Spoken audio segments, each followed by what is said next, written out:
Welcome back. The other fascinating piece of the challenge that Speaker Johnson faces is that his choices are limited by concessions that Speaker Kevin McCarthy made to these hardline Republicans at the beginning of this congressional term.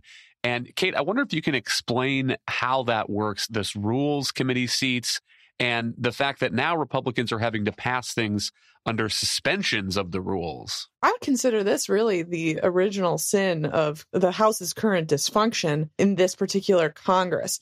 If you remember how long it took Speaker Kevin McCarthy, how many ballots it took for him to get elected to the speakership job, he had to placate various demands from competing factions in his conference. And one of those demands from his hardliners, from these supposed fiscal conservatives, was that they have seats on the Rules Committee. And the Rules Committee is essential for moving legislation and bringing it to the floor. So McCarthy allowed 3 of these members to have seats on the Rules Committee.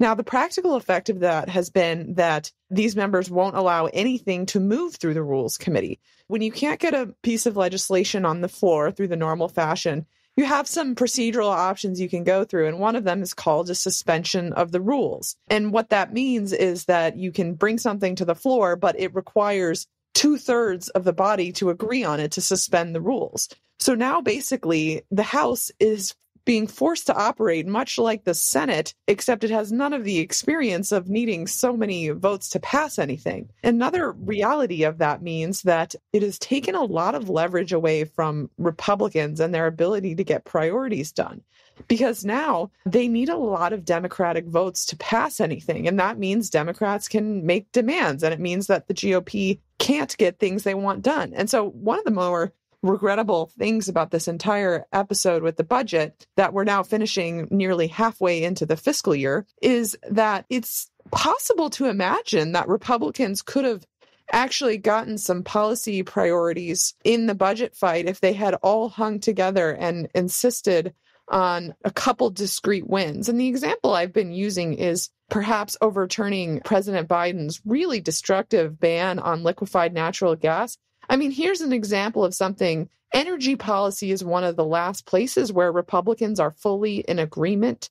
And it is an awful policy from President Biden, both on the domestic and foreign policy merits. I mean, they could have been pounding him on that every day. It's a political missed opportunity, really, this budget, because the Republicans weren't able to drive a hard bargain because they were so fractious. And some of the difficulty is simply the narrowness of the Republican majority, and it has gotten even more narrow as Republicans have lost a special election in New York on Long Island.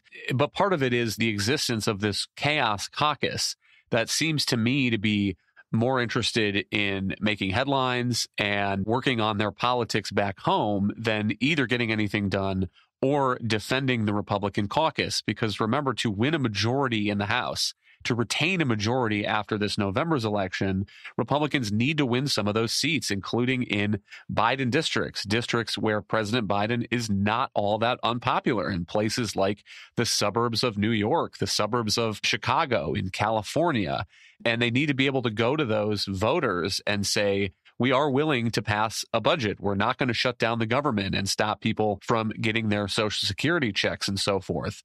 But in terms of lessons never learned, on Friday, amid the debate over the spending bill, Congresswoman Marjorie Taylor Greene announced that she was filing a motion to vacate the chair to oust Speaker Johnson from his post. Let's listen to a bit of what she said. This is not personal against Mike Johnson.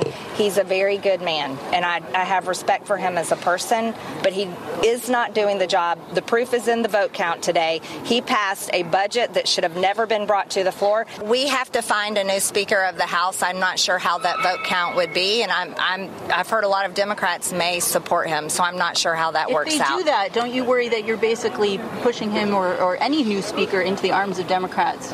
Because, like, at a certain point, he's already in the arms of Democrats, and it's proof in the vote count today.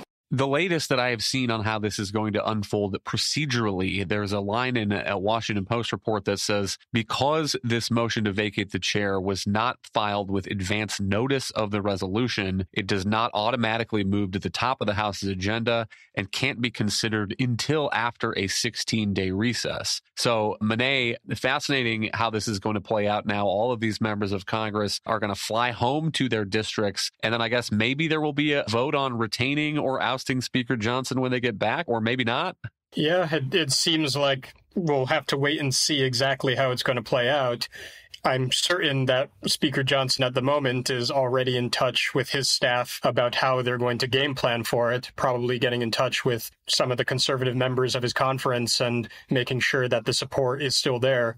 I think that there's reason to assume that it is, that Marjorie Taylor Greene, for exactly the sorts of reasons you mentioned, wanting to grab some headlines, feels like she is able to go ahead and make this move, show her voters and show her broader supporters that she's critical of the approach that Johnson has taken with these suspension votes recruiting Democratic support, but she probably hasn't enlisted enough comrades in this movement to actually depose him from within the party. So it's possible that she's also whipping votes on her end, and we'll see if there is enough of a lack of support among House Republicans for this to actually have legs. But even still, just the fact that this resolution would be advanced after just the latest round of Mike Johnson having to do what he believed was the only option out of a bunch of bad potential choices he could make to keep the government funded and stop Republicans from taking a big political hit, that he's paying the cost by having to waste time and effort defending his possession of the gavel, and Republicans are going to look bad whether or not the resolution moves forward. Hang tight. We'll be right back after one more break. Don't forget, you can reach the latest episode of Potomac Watch anytime. Just ask your smart speaker, play the Opinion Potomac Watch podcast. From the opinion pages of the Wall Street Journal, this is Potomac Watch. Welcome back. Kate, I wonder what you make of this resolution being offered to depose Speaker Mike Johnson. I guess I'm with Monet that a few things I think are different than the Kevin McCarthy example that we saw last year. One is that Mike Johnson, I think, has more conservative credibility with even some of the people who are criticizing him now and some of the people who voted to oust Kevin McCarthy. And two, we have the example of what happened when Kevin McCarthy was thrown out the window, and then Republicans spent almost a month trying different candidates, getting nothing done, and having all of America watching this play out on the House floor. I think that is not what many of them want to be doing right now, and particularly in an election year when many of them and also President Trump is going to be on the ballot in November. Look, I think this motion to vacate is absurd for all the reasons you describe. And what I'm about to say might fall into the category of Ronald Reagan's joke, digging through a pile of manure, there's got to be a pony in there somewhere. But if this resolution moves and then fails, which it looks at this point like it could seriously not go anywhere because you don't have support from some of the other conservatives like Matt Gaetz, who, helped depose McCarthy for intensely personal reasons towards McCarthy. You don't have that support as of now. You have less appetite to do it. So if this motion becomes an empty gun and it fails, I think this crowd will have basically self-marginalized itself in the conference. And that would be a good development if Mike Johnson doesn't have to live in daily fear of getting deposed because this weapon is over time less potent if you keep doing it and you don't succeed. So I'm hopeful that this really will fail and just expose how phony all of these objections really are. I think one good sign of the appropriations bill with all its deficiencies and shortcomings is that Mike Johnson made a choice and he advocated for it and he put the bill on the floor and he got it done.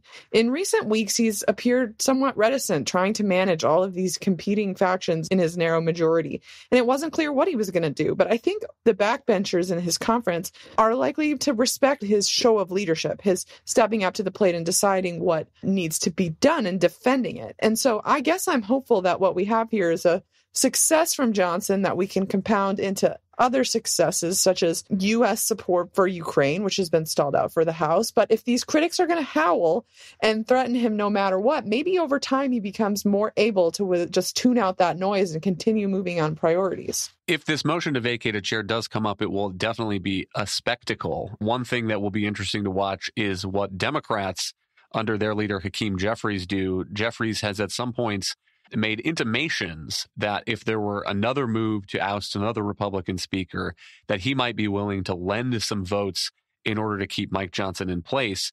But as always, there might be a price for that. And I think Speaker Johnson might be unwilling to pay that, as, by the way, Kevin McCarthy, to his credit, was. He did not want to stay in the Speaker's office with help from Democratic votes because he thought that would undermine his leadership with the Republican conference. And so that's one dynamic that will be interesting to watch.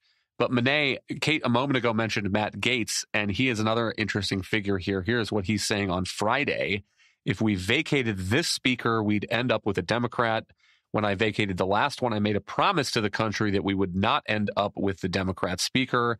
And then he added that I could not make that promise again.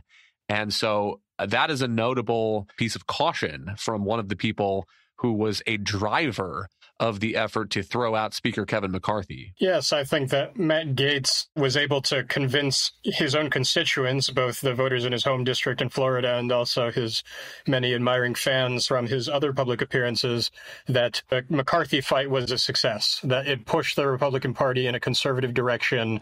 And he knows that going through another round is unlikely to lead to an outcome which is better than what he was able to get.